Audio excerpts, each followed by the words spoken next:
Rich dad poor dad अध्याय 4 अपने काम से काम रखो। 1974 में मैकडोनाल्ड के मालिक रे क्रोक से आग्रह किया गया कि वे ऑस्टिन में टेक्सास यूनिवर्सिटी में एमबीए की कक्षा में व्याख्यान दें। मेरा एक करीबी दोस्त कीथ कनिंघम वहाँ एमबीए कर रहा था। बहुत अच्छी और प्रेरणादायक चर्चा के बाद कक्षा खत्म हो गई और विद्यार्थियों ने रे से पूछा कि क्या वे बियर के लिए उनकी फेवरेट बार में चलेंगे। रे तैयार हो गई। जब सब लोगों के हाथ में बियर आ गई तब रे ने पूछा, मेरा असली बिजनेस क्या है। हर कोई हंस पड़ा। ज़्यादातर एमबीए विद्यार्थियों को ऐसा लगा जैसे रे मजाक कर रहे थे। किसी ने जवाब नहीं दिया, इसलिए रे ने दोबारा यही सवाल पूछा, आप लोगों की नज़र में मेरा बिजनेस क्या है। विद्यार्थी दोबारा हंस दिए और आखिरकार एक बहादुर विद्यार्थी ने जोर से कहा, रे, दुनिया में ऐसा कौन है जो यह नहीं जानता कि आप हैमबर्ग बिजनेस में हैं। रे हंस दिए। मुझे मालूम था कि आप लोग यही कहेंगे। वे एक पल के लिए रुके और इसके बाद उन्होंने कहा, लेडीज़ एंड जेंटलमैन, मैं हैमबर्ग बिजनेस में नहीं हूँ। मेरा असली बिजनेस है रियल एस्टेट। कीथ ने कहा कि रे ने अपने नज़रिए को समझाने के लिए काफ़ी समय लिया। अपने बिजनेस प्लान में रे जानते थे कि बिजनेस का मूल लक्ष्य हैमबर्ग फ्रेंचाइजी बेचना था, परंतु वे कभी भी हर फ्रेंचाइजी की लोकेशन को नहीं भूले। वे जानते थे कि रियल एस्टेट और इसकी लोकेशन हर फ्रेंचाइजी की सफलता में सबसे महत्वपूर्ण तत्व है। मूलतः वह आदमी जो फ्रेंचाइजी खरीद रहा था और रे क्राक के संगठन की फ्रेंचाइजी चेन का सदस्य बनता था, वह भी उस ज़मीन के लिए पैसे दे रहा था और उसे खरीद रहा था। आज मैकडोनाल्ड दुनिया में रियल एस्टेट का सबसे बड़ा अकेला मालिक है, जिसके पास कैथोलिक चर्च से भी बड़ा ज़्यादा रियल एस्टेट है। आज मैकडोनाल्ड के पास अमेरिका और दुनिया के दूसरे देशों में सबसे कीमती चौराहे और नुक्कड़ हैं। कीथ ने कहा कि यह उनकी ज़िंदगी का बहुत बड़ा सबक था। आज कीथ के पास कार धोने का बिजनेस है, परंतु उसका असली बिजनेस है कार धोने के गैरेज के नीचे का रियल एस्टेट। पिछले अध्याय के अंत में हमने यह बताया था कि ज़्यादातर लोग दूसरों के लिए काम करते हैं, बस अपने लिए काम नहीं करते। वे पहले तो कंपनी के मालिकों के लिए काम करते हैं, फिर टैक्स के कारण सरकार के लिए काम करते हैं और आखिरकार बैंक के लिए काम करते हैं, जो उनके मॉर्गेज का मालिक होता है। जब हम छोटे थे तो हमारे आसपास मैकडोनाल्ड का कोई फ्रेंचाइजी आउटलेट नहीं था, परंतु मेरे अमीर डैडी ने माइक और मुझे वही सबक सिखा दिया जो टेक्सास यूनिवर्सिटी में रे क्राक ने सिखाया था। यह अमीरों का रहस्य नंबर 3 है। रहस्य है, अपने काम से काम रखो। लोगों की ज़िंदगी में पैसे की तंगी इसलिए आती है क्योंकि वे अपनी सारी ज़िंदगी दूसरों के लिए काम करते रहते हैं। कई लोगों के पास तो ज़िंदगी भर काम करने के बाद भी अपने लिए कुछ नहीं बच पाता। एक बार फिर, एक चित्र 1000 शब्दों के बराबर है। यहाँ एक इनकम स्टेटमेंट और बैलेंस शीट का चित्र दिया गया है जो रे क्राक की सलाह का सबसे अच्छा उदाहरण है।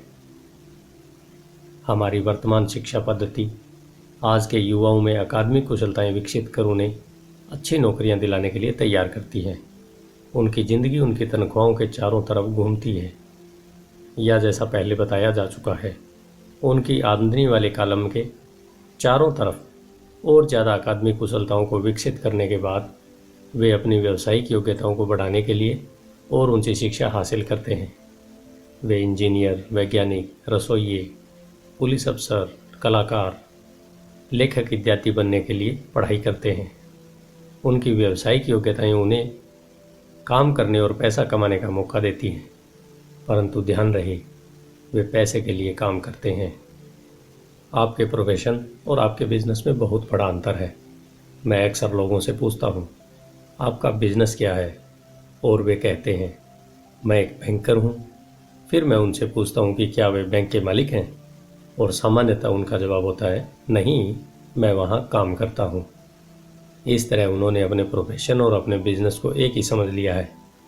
उनका प्रोफेशन एक बैंकर का हो सकता है, परंतु उनका अपना बिजनेस कुछ भी नहीं है। रे क्राक अपने प्रोफेशन और अपने बिजनेस के बीच के अंतर को बहुत अच्छी तरह जानते थे। उनका प्रोफेशन हमेशा वही था, वे एक सेल्समैन थे। एक समय वे मिल्क शेक के लिए मिक्सर बेचते थे और कुछ ही समय बाद वे हैम्बर्ग फ्रेंचाइजी बेचने लगे। हालांकि उनका प्रोफेशन हैम्बर्ग फ्रेंचाइजी बेचना था, परंतु उनका बिजनेस आय दिलाने वाले रियल एस्टेट को इकट्ठा करना था। स्कूल के साथ एक समस्या यह है कि आप जो विषय पढ़ते हैं आप वही बन जाते हैं। उदाहरण के लिए, अगर आप कुकिंग का अध्ययन करते हैं तो आप शेफ बन जाते हैं, अगर आप कानून का अध्ययन करते हैं तो आप वकील बन जाते हैं, और अगर आप ऑटो मैकेनिक का अध्ययन करते हैं तो आप मैकेनिक बन जाते हैं। जो पढ़ा जाए वही बन जाने में गलती यहाँ होती है कि लोग अपने काम से काम रखना भूल जाते हैं। वे अपना सारा जीवन दूसरों के काम पर ध्यान देने में लगा देते हैं और इस तरह उन्हें अमीर बनाते हैं। आर्थिक रूप से सुरक्षित बनने के लिए किसी आदमी को अपने काम से काम रखने की ज़रूरत है। आपका बिजनेस आपकी संपत्ति वाले कॉलम के चारों तरफ घूमता है, जो आपकी आमदनी वाले कॉलम के विपरीत होता है। जैसा पहले बताया जा चुका है, नंबर 1 नियम यह जानना है कि संपत्ति और दायित्व के बीच अंतर होता है और इसलिए हमें संपत्ति ही खरीदना चाहिए। अमीर लोग अपने संपत्ति वाले कॉलम पर ध्यान देते हैं, जबकि बाकी सभी लोग अपने इनकम स्टेटमेंट पर ध्यान देते हैं। इसलिए हमें यह बहुत सुनने में आता है, मुझे ज़्यादा तनख्वाह की ज़रूरत है, काश कि मुझे प्रमोशन मिल जाए, मैं एक बार फिर स्कूल जाकर कुछ और प्रशिक्षण लेने वाला हूँ ताकि मैं बेहतर नौकरी पा सकूँ, मैं ओवर टाइम करने वाला हूँ, शायद मुझे कोई पार्ट टाइम काम मिल जाए, मैं 2 सप्ताह में नौकरी छोड़ रहा हूँ, मुझे एक नई नौकरी मिल गई है जिसमें तनख्वाह ज़्यादा है। कई समूहों में ये समझदारी के विचार हैं, परंतु अगर आप रेख राख की बात समझ लेते हैं तो ऐसा करके आप अपने काम से काम नहीं रख रहे हैं। ये सभी विचार अपना पूरा ध्यान आमदनी वाले कॉलम पर केंद्रित किए हुए हैं, और अगर अतिरिक्त धन का उपयोग आमदनी बढ़ाने वाली संपत्तियों को खरीदने में किया जाता है तभी वह आदमी आर्थिक रूप से सुरक्षित हो सकता है। गरीब और मध्यम वर्ग के ज़्यादातर लोग पुरातनपंथी होते हैं, यानी मैं जोखिम नहीं उठा सकता, यानी कि उनका आर्थिक आधार नहीं होता। वे अपनी नौकरियों से चिपके रहते हैं, वे खेल को सुरक्षित तरीके से खेलते हैं। जब कंपनियों का आकार छोटा होने लगा तो लाखों करोड़ों लोगों को पता चला कि जिसे वे अपनी सबसे बड़ी संपत्ति मानते थे, यानी कि उनका घर, वह उन्हें जिंदा मार रहा है। उनकी घर नामक संपत्ति हर माह उनकी जेब से पैसे निकलवा रही है। उनकी कार, उनकी दूसरी संपत्ति उन्हें जिंदा मार रही थी। गैरेज में रखे $1000 में खरीदे गए उनके गोल्फ क्लब अब $1000 के नहीं रह गई थी। नौकरी की सुरक्षा न होने के कारण अब उनके पास जीवन यापन का कोई आधार नहीं बचा था। उनके विचार में जो संपत्तियां थी, पैसे के संकट के समय में वे उनकी कुछ भी मदद नहीं कर सकती थी। मैं यह मानकर चल रहा हूँ कि हम में से ज़्यादातर ने मकान खरीदने या कार खरीदने के लिए बैंकर से लोन के लिए आवेदन फार्म भरा है। नेटवर्थ खंड पर नज़र डालना हमेशा रोचक रहता है। यह रोचक इसलिए होता है क्योंकि इससे हम जान पाते हैं कि बैंकिंग और अकाउंटिंग में किन चीज़ों को संपत्तियां माना जाता है। एक दिन कर्ज लेने के लिए मेरी माली हालत बहुत अच्छी नहीं लग रही थी, इसलिए मैंने अपने नए गोल्फ क्लब, मेरे आर्ट कलेक्शन, पुस्तकें, स्टीरियो, टेलीविज़न, अरमानी सूट्स, कलाई घड़ियाँ, जूते और दीगर चीज़ों को संपत्ति वाले कॉलम में दिखा दिया। मेरे लोन के आवेदन को अस्वीकार कर दिया गया क्योंकि मेरा बहुत ज़्यादा निवेश रियल एस्टेट में था। लोन कमेटी को यह पसंद नहीं आया कि मैं अपार्टमेंट हाउसेस से इतने ज़्यादा पैसे कमा रहा था। वे यह जानना चाहते थे मेरे पास एक सामान्य नौकरी क्यों नहीं है जिसमें वेतन मिलता हो। उन्होंने मेरे अरमानी सूट्स, गोल्फ क्लब या आर्ट कलेक्शन के बारे में कोई सवाल नहीं किए। ज़िंदगी कई बार कठिन हो जाती है जब आप स्टैंडर्ड प्रोफाइल में फिट नहीं होते। मैं हर बार चौंक जाता हूँ जब मैं किसी को यह कहते हुए सुनता हूँ कि उनकी नेटवर्थ $10 लाख है या $1 लाख है या ऐसा ही कोई और आंकड़ा। नेटवर्थ के सटीक न होने का एक खास कारण यह है कि जिस पल आप अपनी संपत्तियों को बेचना शुरू करते हैं, आपकी प्राप्तियों पर टैक्स चुकाना पड़ता है। इतने सारे लोग अपने आप को पैसे के इस गहरे संकट में डाल देते हैं। जब उनकी आमदनी कम हो जाती है, पैसा जुटाने के लिए वे अपनी संपत्तियां बेचते हैं। पहले तो उनकी व्यक्तिगत संपत्तियां सामान्यतः उस मूल्य से बहुत कम में बिकती है जो उनकी बैलेंस शीट में दिखाया गया है, या अगर संपत्तियों को बेचने से कोई फ़ायदा होता है तो उस पर टैक्स लगा दिया जाता है। तो एक बार फिर सरकार फ़ायदे में से अपना हिस्सा ले लेती है और इस तरह कर्ज से उबरने के लिए जुटाई जाने वाली रकम को कम कर देती है। अपने काम से काम रखना शुरू कर दें। दिन में नौकरी को करते रहें, परंतु अपनी संपत्तियों को खरीदना भी चालू कर दें। ऐसे दायित्वों या व्यक्तिगत चीज़ों से बचें जिनकी कीमत एक बार घर लाने पर कम हो जाए। आप जिस क्षण एक नई कार को शोरूम से बाहर निकाल कर ले आते हैं, उसकी कीमत 25% कम हो जाती है। यह सच्ची संपत्ति नहीं है, हालांकि आपके बैंकर भी इसे संपत्ति मानते हैं। मेरा $400 का नया टाइटेनियम ड्राइवर खरीदे के कुछ ही मिनटों बाद $150 मूल्य का हो गया था। वयस्कों के लिए यही सही है कि वे अपने खर्च कम कर लें, अपने दायित्वों को घटा लें और मेहनत से ठोस संपत्तियों का आधार बना लें। उन युवा लोगों को जिन्होंने अभी घर नहीं छोड़ा है, यह सिखाया जाना चाहिए कि संपत्ति और दायित्व के बीच क्या फ़र्क होता है। घर छोड़ने से पहले ही उन्हें संपत्ति वाले कॉलम को बनाने की प्रेरणा दी जानी चाहिए। इसके पहले कि वे घर छोड़ें, शादी करें, घर खरीदें, बच्चे पैदा करें, खतरनाक आर्थिक स्थिति में फंसें, नौकरी को कसकर पकड़े रहें और हर चीज़ को उधार खरीदें। मैं बहुत सारे युवा दंपतियों को देखता हूँ जो शादी कर लेते हैं और अपने आप को एक ऐसे जाल में फंसा लेते हैं जिससे वे अपनी नौकरी के बहुत सालों तक कर्ज से बाहर नहीं निकल पाते। जब आखिरी बच्चा घर छोड़कर चला जाता है, तब ज़्यादातर लोगों को यह एहसास होता है कि उन्होंने रिटायरमेंट की पर्याप्त तैयारी नहीं की है और वे थोड़ा पैसा अलग रखना शुरू कर देते हैं। फिर उनके अपने मम्मी डैडी बीमार हो जाते हैं और उन पर नई जिम्मेदारियां आ जाती हैं।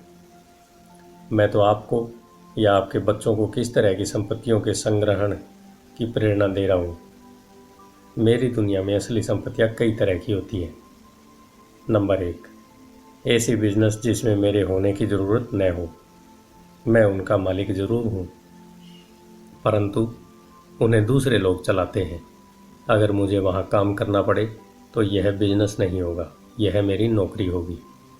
Number 2, stock. Number 3, bond. Number 4, mutual fund. Number 5, आमदनी देने वाला real estate. Number 6, notes IOU। Number 7, बौद्धिक संपदा जैसे संगीत, पटकथा, पेटेंट इत्यादि से मिलने वाली रॉयल्टी। नंबर 8, और ऐसी हर चीज़ जो कीमती है, जो आमदनी देती है और जिसका मूल्य बढ़ जाता है और जिसका बाज़ार तैयार है। जब मैं छोटा था तब मेरे पढ़े लिखे डैडी ने मुझे एक सुरक्षित नौकरी ढूंढने की सलाह दी। दूसरी तरफ मेरे अमीर डैडी ने मुझे ऐसी संपत्तियों को इकट्ठा करने की सलाह दी जिन्हें मैं पसंद करता था। अगर तुम उन्हें पसंद नहीं करते होगे तो तुम इसका ध्यान नहीं रख पाओगे। मैं रियल एस्टेट इसलिए इकट्ठा करता हूँ क्योंकि मुझे इमारतों और ज़मीन से प्यार है। मैं उनके लिए शॉपिंग करना भी पसंद करता हूँ।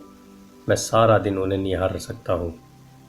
जब समस्याएं होती हैं तो वे उतनी बुरी नहीं होती कि उनके कारण रियल एस्टेट के लिए मेरा प्यार कम हो जाए। ऐसे लोग जो रियल एस्टेट से नफ़रत करते हैं, उन्हें इसे नहीं खरीदना चाहिए। मुझे छोटी कंपनियों के स्टॉक से भी प्रेम है, खासकर नई कंपनियों के स्टॉक से। इसका कारण यह है कि मैं एंटरप्रेन्योर हूँ, न कि कोई कॉरपोरेट व्यक्ति।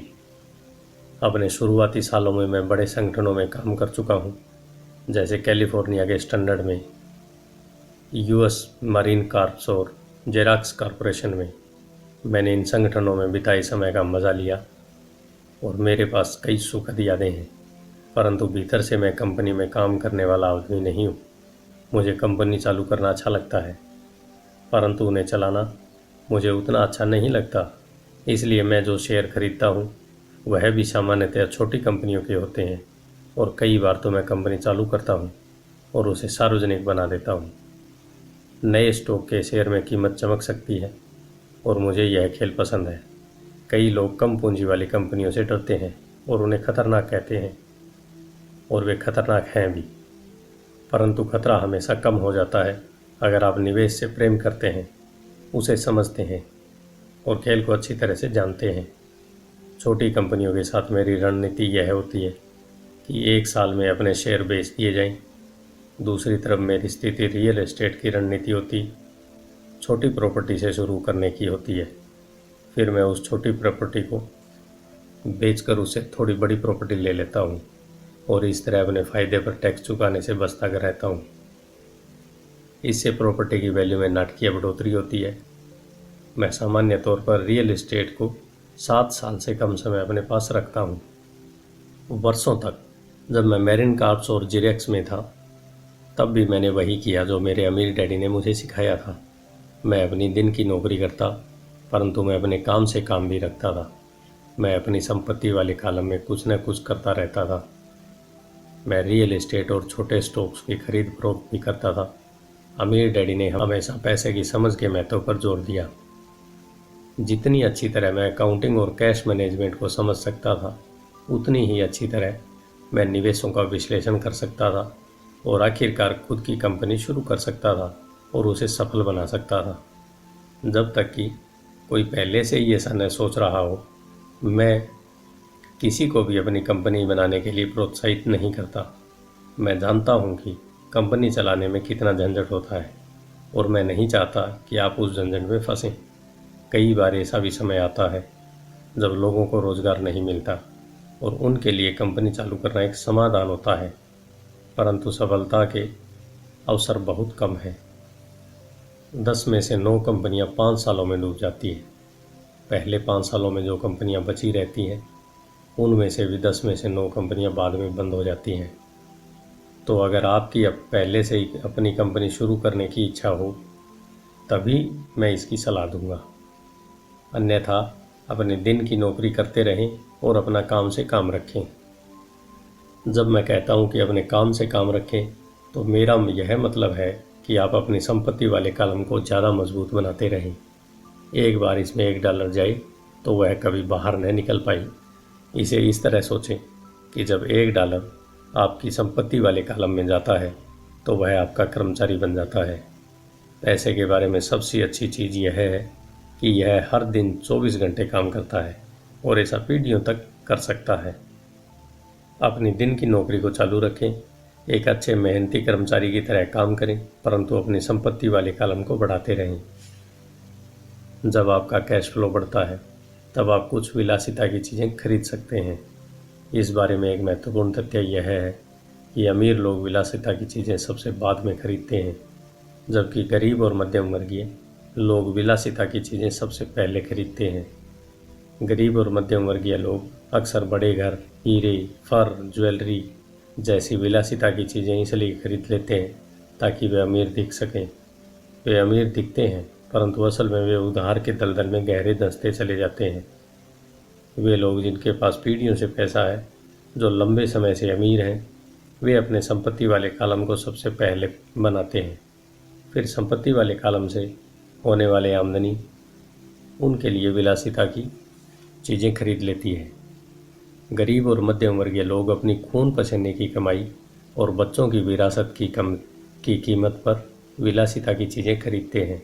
सच्ची विलासिता असली संपत्ति में निवेश करने और उसे विकसित करने का प्रोत्साहन है। उदाहरण के लिए, जब मेरी पत्नी और मेरे पास हमारे अपार्टमेंट हाउसेस से अतिरिक्त पैसा आने लगा, तो वह बाज़ार गई और अपने लिए मर्सिडीज़ खरीद लाई। इसमें ज़रा सी भी मेहनत या जोखिम नहीं था, क्योंकि अपार्टमेंट हाउस के कारण उसने कार खरीदी थी, परंतु उसे इसके लिए 4 सालों तक इंतज़ार करना पड़ा था। जब रियल एस्टेट पोर्टफोलियो बढ़ रहा था और आखिरकार उसने इतना अतिरिक्त पैसा दे दिया कि कार खरीदी जा सकती है। परंतु मर्सिडीज़ की यह विलासिता दरअसल एक सच्चा पुरस्कार है, क्योंकि उसने यह साबित कर दिया था कि वह अपनी संपत्ति वाले कॉलम को सही तरह से बढ़ाना जानती है। अब उसके लिए उस कार की कीमत सामान्य रूप से खरीदी गई कार से कहीं ज़्यादा है। ज़्यादातर लोग अक्सर इच्छा जागने पर बिना सोचे समझे जाते हैं और कर्ज पर कार या विलासिता की कोई चीज़ खरीद लेते हैं। हो सकता हो कि वे जिंदगी से ऊब चुके हों या उन्हें सिर्फ एक नए खिलौने की ज़रूरत हो। कर्ज पर विलासिता की चीज़ खरीदने से देर सवेर वह आदमी उस चीज़ से चिढ़ने लगता है, क्योंकि उसके कारण जो कर्ज लिया है वह एक भार बन गया। एक बार आपने अपने बिजनेस को बनाने, उसमें निवेश करने का समय निकाल लेते हैं तो फिर आप उसमें जादू की छड़ी घुमा सकते हैं, जो अमीरों का सबसे बड़ा रहस्य है। यह रहस्य अमीरों को भीड़ में सबसे आगे रखता है, अपने काम से काम रखने का इनाम, जो आपको उस राह पर चलने के लिए मिलता है जिस पर अमीर लोग चलते हैं। धन्यवाद। आइए चलते हैं अध्याय 5 की तरफ, जो है टैक्स का इतिहास और कॉरपोरेशंस की ताकत। आपका दिन शुभ हो।